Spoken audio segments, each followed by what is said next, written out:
have a slightly different way of looking at it. I'll sell you some then. Well,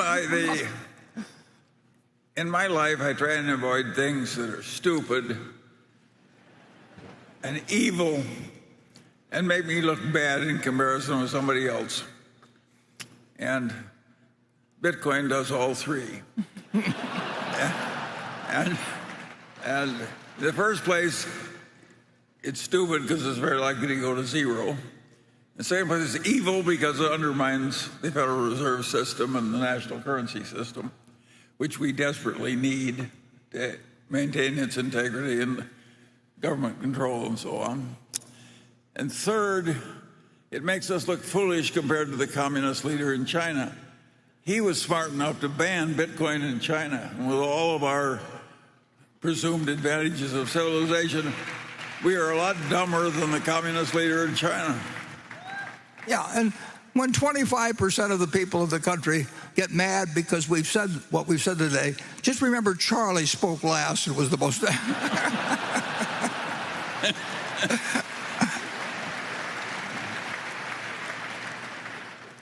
The one development that I really do think is actually important, but I don't know any way to do anything about it.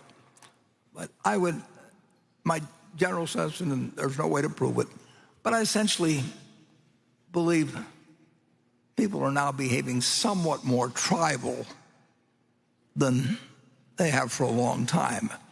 And, I mean, people are always going to be partisan, and they're going to have religious beliefs, they're going to have all kinds of things. But it gets pretty tribal.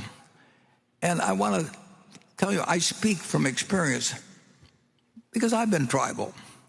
And, we're confessing today.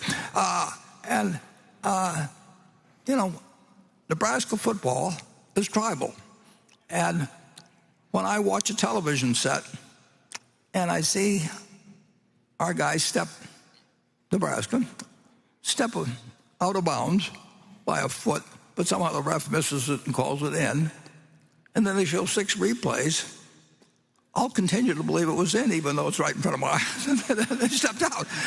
That's tribal behavior. And it's fun. I mean, participate in. But it can get very dangerous when one group of people say 2 + 2 is 5, and another say it's 2 + 2 is 3, and they're going to give you those answers if you call them. And the interesting thing is, to me, at least, and partly because of my age, but I actually think that, just from memory, that the last time that the country was seen as tribal was actually when I was a kid and Roosevelt was in. Either you hated Roosevelt or you loved him. I mean, nobody cared about the fact Al Flannery was running or Wendell Willkie was running against him. They just had these feelings. They either had Roosevelt's picture on the wall and named their kids after Roosevelt, or they hated him. And they thought he was going to, no third term, and, a million things. And the country was very, very tribal in the 30s, but Roosevelt's tribe was bigger. And in my opinion, they did some wonderful things, but I happened to grow up in a household where we didn't get served dessert until we said something nasty about Roosevelt. I mean, I'm speaking. And believe me, if you don't get dessert, you're going to say something nasty about Roosevelt. And so you trained them young, and all kinds of things. And so I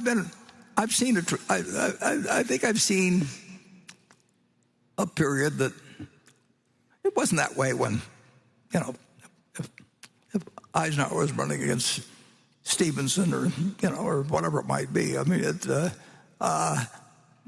people, they